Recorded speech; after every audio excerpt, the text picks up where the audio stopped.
আসসালামু আলাইকুম সবাইকে। আজকে একটা ভিন্ন ধরনের ম্যাচ খেলতে যাচ্ছি। প্রতি সিজনেই আমাদের এলাকায় সিনিয়র জুনিয়র ম্যাচ হয়।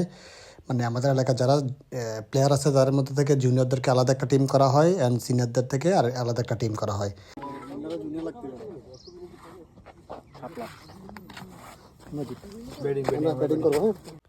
টসে জিতেই আমরা ব্যাটিং করার সিদ্ধান্ত নেই। সচরাচর গ্রামে ট্যাপ টেনিস ক্রিকেটে টস জিতলে সবাই ব্যাটিং করার সিদ্ধান্ত নেয় অ্যান্ড আমরাও সেটাই করছিলাম। কিন্তু শুরুতেই আমরা খুব ভালোভাবে ব্যাটিং বিপর্যয়ে পড়ি। প্রথম ওভারেই আমি আউট হয়ে যাই, পরে আমাদের রাশেদ ভাই আউট হয়ে যায়। প্রথম 2 ওভারে 2 উইকেট চলে যায়, আমরা ভালোই প্রেশারে পড়ে যাই।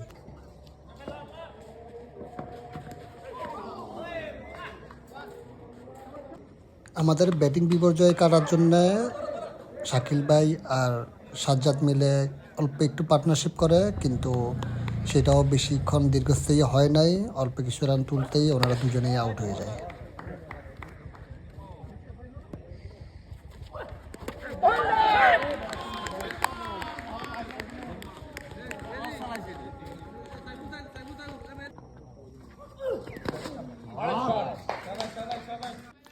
খেলাটি ছিল 14 ওভারে। আমরা প্রথম 10 ওভারে রান করি অলমোস্ট 100 রান, কিন্তু আমাদের কোনো উইকেট ছিল না। আমাদের মেন ব্যাটসম্যান সব আউট হয়ে যায়।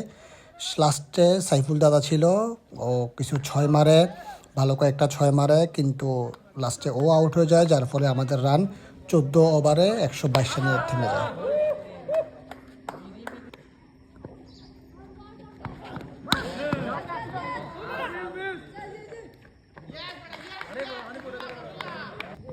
14 ওভারে 122 রান এই মাঠের জন্য কিছুই না, সত্যি কথা বলতে টেকনিক্সের জন্যই কিছু না।